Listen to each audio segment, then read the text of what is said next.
Hello friends.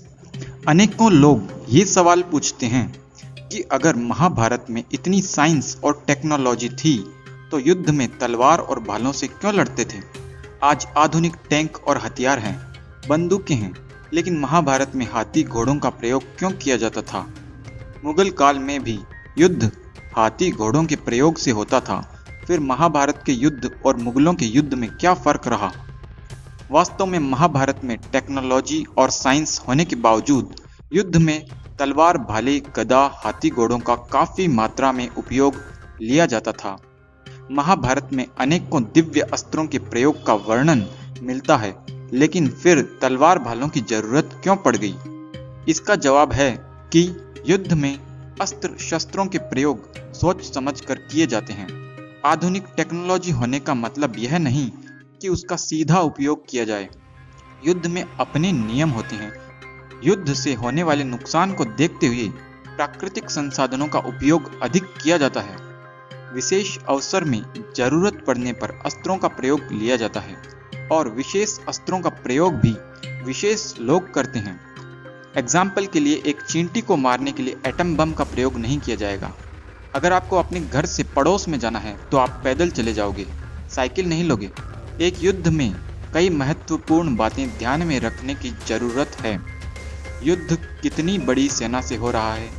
अगर युद्ध किसी छोटी मोटी सेना से हो रहा है तो उसका निर्णय सामान्य अस्त्र शस्त्रों से सैन्य बल के आधार पर हो जाएगा, और बड़ी सेना से हो तब उसके अनुसार रणनीति बनती है।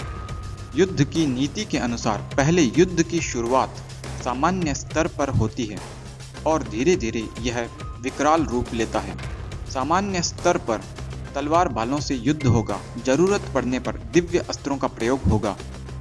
यदि शत्रु पक्ष को सामान्य युद्ध में ही अपनी स्थिति स्पष्ट हो जाए तो वह दिव्य अस्त्रों का प्रयोग किए बिना समर्पण कर सकता है और बिना विकराल युद्ध की हार जीत का निर्णय हो जाएगा। इससे नुकसान कम होगा, और अगर युद्ध चलता रहे तो धीरे धीरे बड़े अस्त्रों का प्रयोग होने लगेगा। इसलिए युद्ध की शुरुआत में सामान्य स्तर से होती है। कई बार युद्ध की शुरुआत में दिव्य अस्त्रों का प्रयोग किया जाए तो विपक्ष की सेना को भी दिव्य अस्त्रों का ही संधान करना पड़ता है। महाभारत में ऐसे भी युद्ध हुए हैं। जब देव गंधर्व आदि का युद्ध अर्जुन से होता है तब युद्ध में माया का प्रयोग करते हुए दिव्य अस्त्रों का प्रयोग लिया जाता है।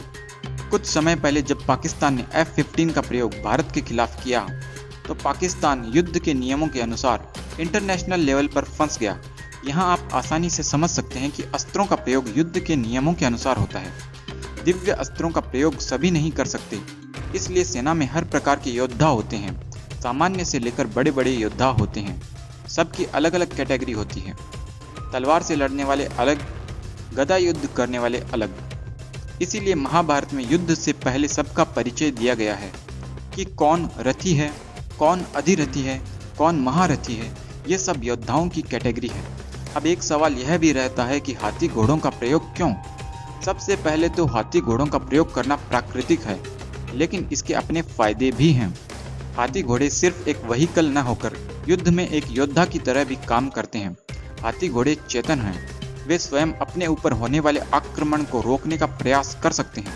कई बार घोड़े किसी योद्धा को युद्ध भूमि से भागकर बचा लेते हैं। सोचिए, अगर राणा प्रताप के समय टैंक होते और वे टैंक में घायल पड़े रहते तो क्या टैंक उनको भगाकर बचा लेता। जबकि चेतक ने राणा प्रताप को अपनी जान देकर भी बचा लिया था।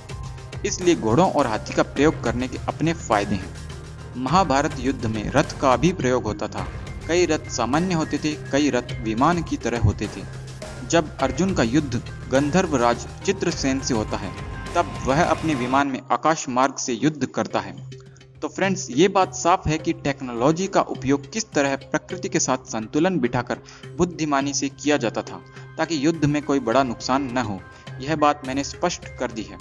अगर आपको ये वीडियो पसंद आए तो ज़्यादा से ज़्यादा शेयर करें। ऐसे ही वीडियोस देखने के लिए सब्सक्राइब करें हमारे चैनल को और घंटी को बजाना न भूलें। मिलते हैं आपसे अगले वीडियो में। तब तक के लिए नमस्ते।